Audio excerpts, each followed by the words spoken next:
যদিহে আপুনিও পুৱা গধূলি এই চাৰিগৰাকীৰ নাম স্মৰণ কৰে, অৰ্থাৎ এই চাৰিগৰাকী নাৰীৰ নাম আপুনি যদি ৰাতিপুৱা স্মৰণ কৰে, তেনেহ'লে আপুনি জীৱনত সফল হৈ পৰাটো খাটাং।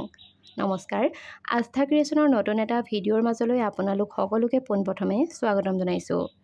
আজিৰ এই ভিডিঅ'টিৰ জৰিয়তে আমি ৰাতিপুৱাই শুই উঠি এই চাৰিগৰাকীৰ নাৰীৰ নাম যদিহে স্মৰণ কৰোঁ, তেনেহ'লে আমি জীৱনত কেনেকৈ খুব সোনকালে সফল হৈ পৰিম তথা কেনেকৈ সফলতা অৰ্জন কৰিব পাৰোঁ, সেই সন্দৰ্ভত কিছু কথা আলোচনা কৰিম। নমস্কাৰ, আস্থা ক্ৰিয়েশ্যনৰ নতুন এটা ভিডিঅ'ৰ মাজলৈ আপোনালোক সকলোকে পোনপ্ৰথমে স্বাগতম জনাইছোঁ।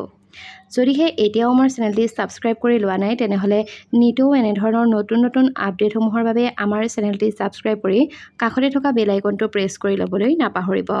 তেনেহ'লে অকণমান সময় পলম নকৰি ব'লক আজিৰ ভিডিঅ'টিৰ মাজভাগলৈ আগবাঢ়োঁ। প্ৰাচীন ধৰ্মশাস্ত্ৰসমূহত 5গৰাকী মহিয়সী নাৰীৰ নাম যদিহে স্মৰণ কৰা যায়, তেতিয়া সকলো পাপ নাইকিয়া হয় বুলি কৈছে। ভাৰতীয় সনাতন ধৰ্ম আৰু সংস্কৃতত নাৰীক পূজা কৰা হয়। লগতে দেৱ-দেৱীসকলৰ ভিতৰতো যদিহে প্ৰথমে নাম লোৱা হয়, তেনেহ'লে নাৰায়ণৰ আগত লক্ষ্মী অৰ্থাৎ লক্ষ্মী নাৰায়ণ তথা ৰামৰ আগত সীতা অৰ্থাৎ সীতাৰাম তথা কৃষ্ণৰ আগত ৰাধা অৰ্থাৎ ৰাধা কৃষ্ণ, আৰু সেইবাবেই নাৰীক প্ৰথমে পূজা কৰা হয় সনাতন ধৰ্মত। ভগৱান শ্ৰীকৃষ্ণই নাৰীক বহুত শ্ৰদ্ধা কৰিছিল। সেয়েহে এই নাৰীৰ নাম ৰাতিপুৱাই স্মৰণ কৰিলে মানুহৰ মহাপাপো নাইকিয়া হৈ যায় বুলি বিশ্বাস কৰা হয়। ৰাতিপুৱা অৰ্থাৎ শুই উঠিয়েই স্মৰণ কৰিবলগীয়া সেই মহিয়সী নাৰীসকল হৈছে অহল্যা, দ্ৰৌপদী, কুন্তী, তাৰা আৰু মনন্দৰী। সকলোৱে কয় যে সকলোৱে জানে যে অহল্যা হৈছে শ্ৰী ৰামচন্দ্ৰৰ চৰণৰ ধূলি লৈ শিল হৈ থাকিও মানুহ হ'ব পাৰিছিল। দ্ৰৌপদীৰ গাত হাত দিবলৈ গৈ কুৰু বংশ ধ্বংস হৈ গৈছিল তথা নাৰীক পূজা কৰা হয়, কিন্তু দ্ৰৌপদীৰ বস্ত্ৰ হৰণ কৰি পিতামহ ভীষ্ম আৰু সূৰ্যপুত্ৰ কৰ্ণ হাত সাৰিব পৰা নাছিল তথা ধ্বংসৰ পৰা ৰক্ষা পাব পৰা নাছিল। যিগৰাকীয়ে স্বৰ্গৰ পৰা দেৱতাক আহ্বান কৰি নিজে গৰ্ভধাৰণ কৰিবলৈ সক্ষম হৈছিল, সেইগৰাকী কুন্তীয়ে সূৰ্য দেৱতাক আহ্বান জনাই কৰ্ণক জন্ম দিছিল তথা ইন্দ্ৰ দেৱতাক আহ্বান কৰি অৰ্জুনক জন্ম দিছিল। সেই কুন্তীৰ নাম যদিহে ৰাতিপুৱা স্মৰণ কৰা যায়, তেনেহ'লে অত্যন্ত মংগলজনক বুলিও বিশ্বাস কৰা হয়। তাৰা হৈছে দেৱগুৰু বৃহস্পতিৰ এজনী পত্নী, যিয়ে দেৱগুৰুৰ দৰে এজন প্ৰসিদ্ধ আচাৰ্যক পালন কৰাৰ সৌভাগ্য পাইছিল।